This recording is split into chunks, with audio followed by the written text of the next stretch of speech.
हं. हाय बोल की. चला, स्वागत आहे तुमचं आपल्या अजून एका नवीन व्हिडिओ मध्ये. तर आज व्हिडिओ सुद्धा खूप उशिरा चालू करते. अवतार बघून कळालंच असेल, तब्येत थोडीशी ठीक नाहीये, त्याच्यामुळे व्हिडिओ बनवायचं असं काही नव्हतं. पण म्हणलं ठीक आहे, आता आज दीपामावस्या आहे तर आपण व्हिडिओ शूट करूया. आता दुपार झाली बरं का. सकाळी म्हणजे बऱ्यापैकी कामावरली होती मी. बाबांचा डबा शिवण्या पण स्कूलला गेली होती, परत तिला स्कूलमधून घेऊन आले. थोडीफार होती ती कामं केली, पण बाकी अजून तशीच कामं पडलीत. कारण दुपारी स्कूलमधून आल्यानंतर थोडीशी गोळी घेतली आणि मी झोपले होते अर्धा पाऊण तास. तरी पिल्लं काही माझी झोपू देत नाहीयेत, कारण यांना आता भूक लागली म्हणून या दोघींनी मला उठवले. कारण काय होतं, दररोज स्कूलमधनं दुपारी आले ना की मी यांना काहीतरी खायला बनवून देत असते, कारण एकदा चपाती भाजी खाल्ली की परत त्या खात नाहीयेत म्हणून. पण आज आई झोपली होती, त्याच्यामुळे त्या दोघींनी पेरू वगैरे असंच काहीतरी फरसाण असंच खाल्लं होतं. आणि मी आजारी असली किंवा झोपलेली असली ना तर यांना फक्त दरवाजे वगैरे सगळं मी पॅक करते. शिवण्याला सांगितलेलं असतं की फक्त शिवण्या मी अर्धा तास झोपते, सर्वज्ञाला लक्ष दे. तर ती खूप छान सांभाळते सर्वज्ञाला. दोघी जण मिळून खायला घेऊन खातात, म्हणजे पसारा करतात खेळणी वगैरे, पण छान खेळतात दोघी जण. कुठे बाहेर वगैरे जात नाहीयेत आणि भांडण करत नाहीत. महत्वाचं म्हणजे जसं की मी जेव्हा कामात असते तेव्हा ते खूप भांडण करतात.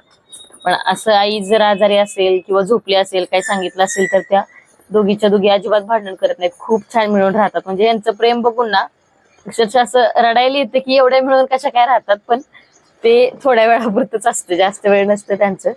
तर चला, अजून दिवे वगैरे काढले नाहीयेत, काढून घासायचेत मला. दीपा अमावस्या आहे आज. पण काय, अमावस्या असो सण असो, जर आपलं शरीर साथ देत नसेल तर मग काही नाविलाज आहे. म्हणजे काही सुधरतच नाही. इतकं डोकं वगैरे दुखते ना. पण आता उठून कामं तरी केल्याशिवाय पर्याय नाहीये, कारण माझ्या चिमण्यांना भूक लागली.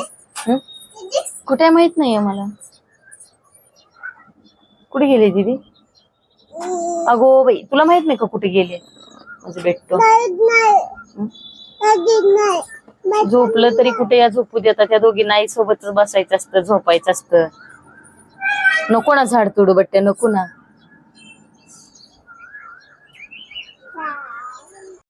थांबा एक मिनिट, तुम्हाला दाखवते माझ्या लेकीने घराची काय अवस्था केली. फक्त एक अर्ध्या पाऊण तासामध्ये, अर्ध्या पाऊण तासातच त्याने एवढं घर काही असं करून ठेवलंय की काही विचारू नका. तेव्हा दाखवते मला. दोघींनी मिळून, दोघी पसारा करायचं असलं की दोघी लय म्हणजे इतक्या मिळून असतात ना की काही विचारू नका. ह्यांचं प्रेम सुद्धा बघण्यासारखं असतं.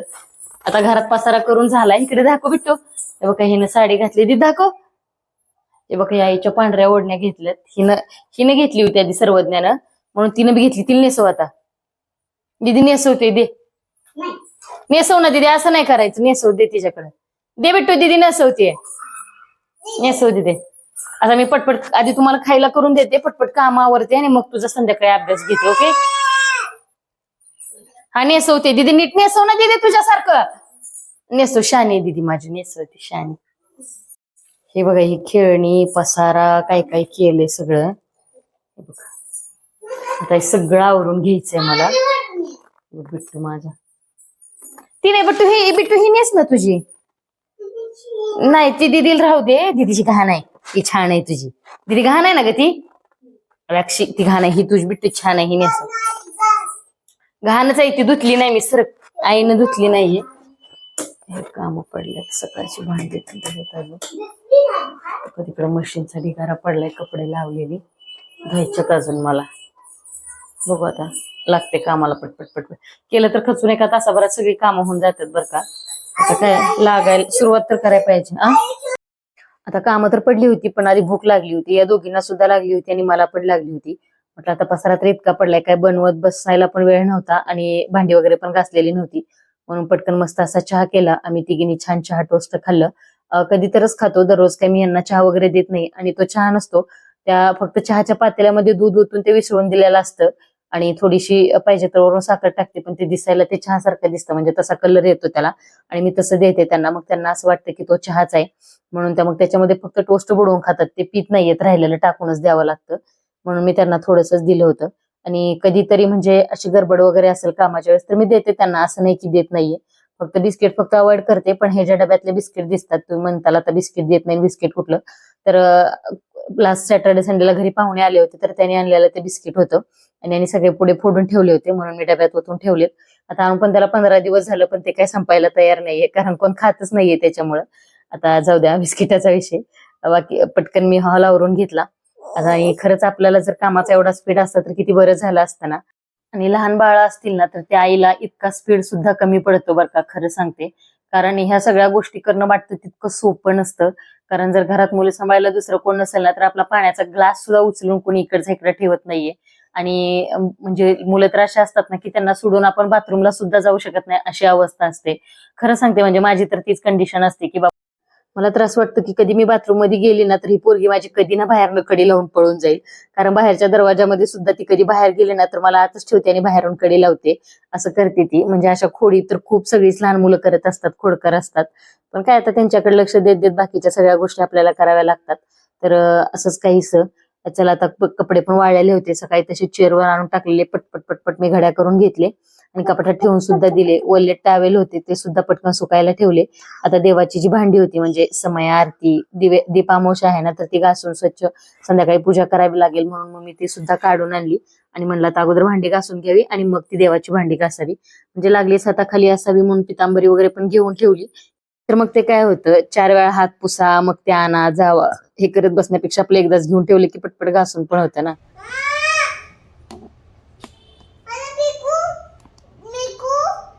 नको, मी करते, तू नको. मी करायला घेत सगळं असं नीट.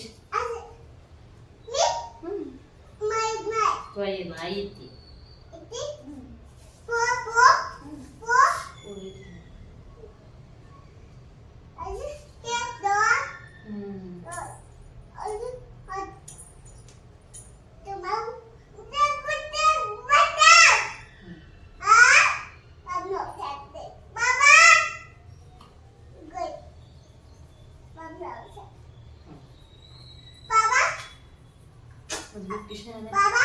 बाबा ऑफिस.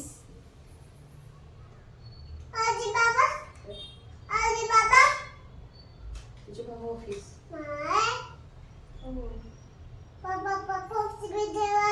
अगो बी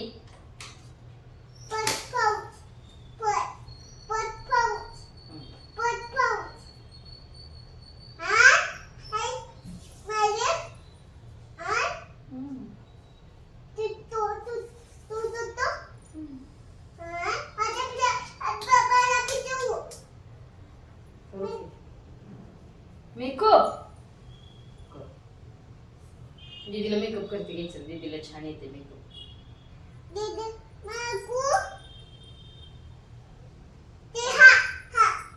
आवाज देऊ म्हणली नाही. हा परत एकदा विचार दीदी हात मार. का ग म्हणून दीदी नाही चित्र काढते दीदी, बोलवते तिला.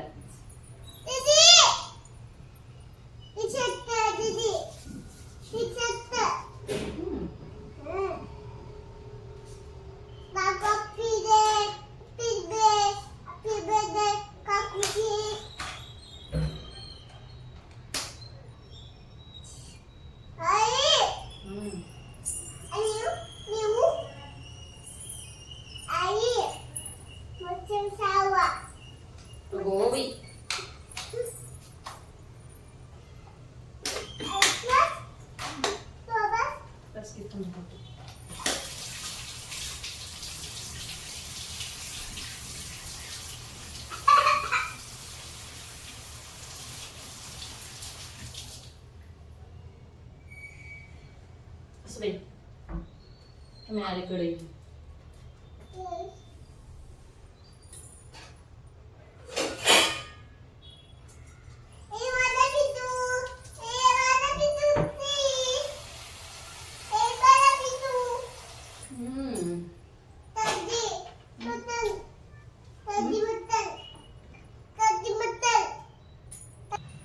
हे बघा, माझ्या लेकीसोबत असं सारखं कंटिन्यू बोलावं लागतं. तुमच्याकडे आहे का अशी बडबड करणारी लेक, मला नक्की सांगा.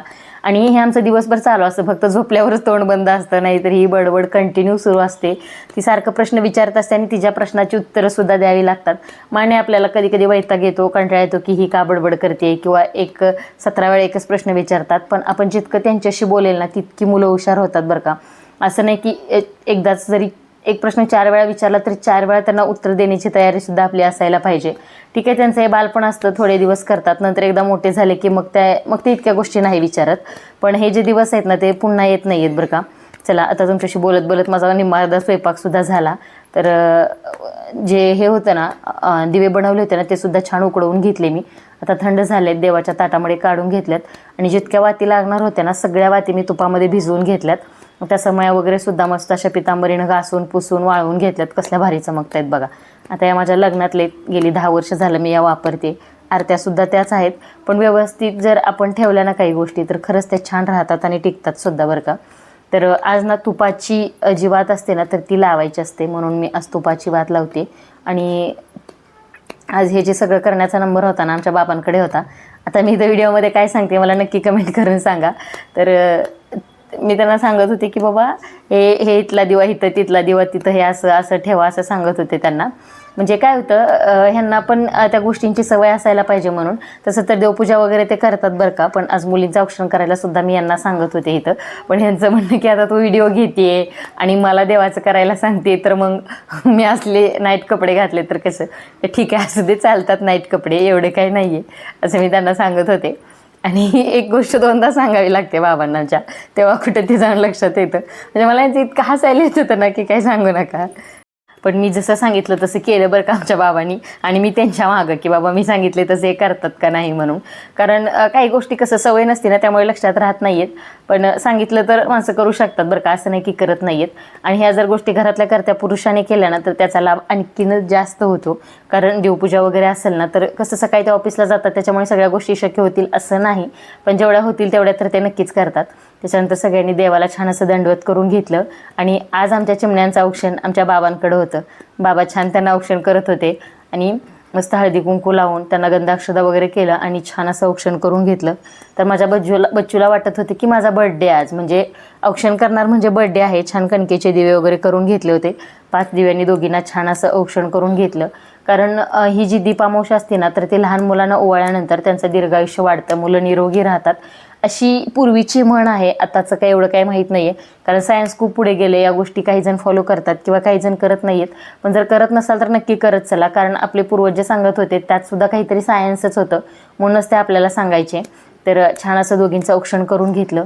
आणि आता मी तुम्हाला इथे एक रेसिपी सांगणार आहे, ती म्हणजे अळूवडीची. आपण रोल करून उकडवून अळूवडीची रेसिपी म्हणजे सगळेच करतो, पण ही जी रेसिपी आहे ना तर ती आमच्या सोलापूर भागातली स्पेशालिटी आहे. म्हणजे अळूची वडी जर बनवायची म्हटलं ना तर अशी बनवतात आमच्याकडं. आता सगळ्या सोलापूर जिल्ह्यामध्ये अशीच बनवतात असं नाही आहे, आमच्याकडे तरी अशी बनवतात. आणि पटकन होते, झटपट, म्हणजे केली की 10 मिनटामध्ये ताटात खायला. किंवा पुरणपोळीच्या ताटात वगैरे जर तुम्हाला वाढायची असेल ना तर नक्कीच ही रेसिपी तुम्ही ट्राय करू शकता. आता इथं मी बेसन पीठ तर भिजवून ठेवलं होतं. त्याच्यानंतर याच्यामध्ये बेसन पिठामध्ये काय काय घातले ते सांगते मी तुम्हाला. बेसन पीठ घेतले, त्याच्यामध्ये 1 ते 1.5 चमचा मी तांदळाचं पीठ घातले. ऑप्शनल आहे, नसेल टाकायचं तर नाही टाकलं तरीसुद्धा चालेल बरं का तांदळाचं पीठ. त्याच्यानंतर थोडीशी लाल मिरची पावडर, पांढरे तीळ, ओवा, जिरं, हळद आणि त्याच्यानंतर आत्ता मी चवीपुरतं मीठ, कोथिंबीर टाकले भरपूर अशी चिरून, लसूण टाकलं आहे ठेचून. आणि त्याच्यानंतर मी आता हिरवी मिरची याच्यामध्ये टाकली आहे, माझ्याकडं विसरली होती. आणि थोडासा चिमूटभर सोडा टाकला आहे याच्यामध्ये. ही जी पानं आहेत ना तर ती गावाकडून आलेली आहेत, अगदी गावरान आळू आहे, त्याच्यामुळे या आळूला खाज वगैरे जास्त नसते बरं का. तर पान जे आहे ना ते कधी पण पालतं टाकायचं, म्हणजे जी पानाची खालची बाजू असते ती वरती करायची. तर त्या बाजूने बेसन लावून घ्यायचं. म्हणजे तुम्ही रोल करून बनवा किंवा डायरेक्ट तळून उकडून कसं बनवायचं तसं बनवा, पण मागच्या म्हणजे पालतं पान टाकायचं आणि मग बेसन लावून घ्यायचं. छान असा त्याचा रोल करून घेतला. आणि हे शिंगल पान आहे, बेसन जास्त दाटसर लावायचं नाही, अगदी पातळ लेयर दिलं तरीसुद्धा चालेल. पण या वडीमध्ये बेसन पीठ थोडंसं घट्टसर ठेवायचं, म्हणजे ते व्यवस्थित लागलं जातं, कारण आपण एकावर एक ठेवण्याचे रोल नाही बनवत म्हणून. तर अशाच 2-3 वड्या मी पटकन करून घेतल्या. आणि मग आता आपण या डायरेक्ट तळायच्या. याला वापवत वगैरे बसायचं नाही किंवा याचे रोल वगैरे नाही करायचे. आता याला असं पानाला पीठ लावून घ्यायचं आणि हे डायरेक्ट तळून घ्यायचं, लगेच वडी खाण्यासाठी तयार.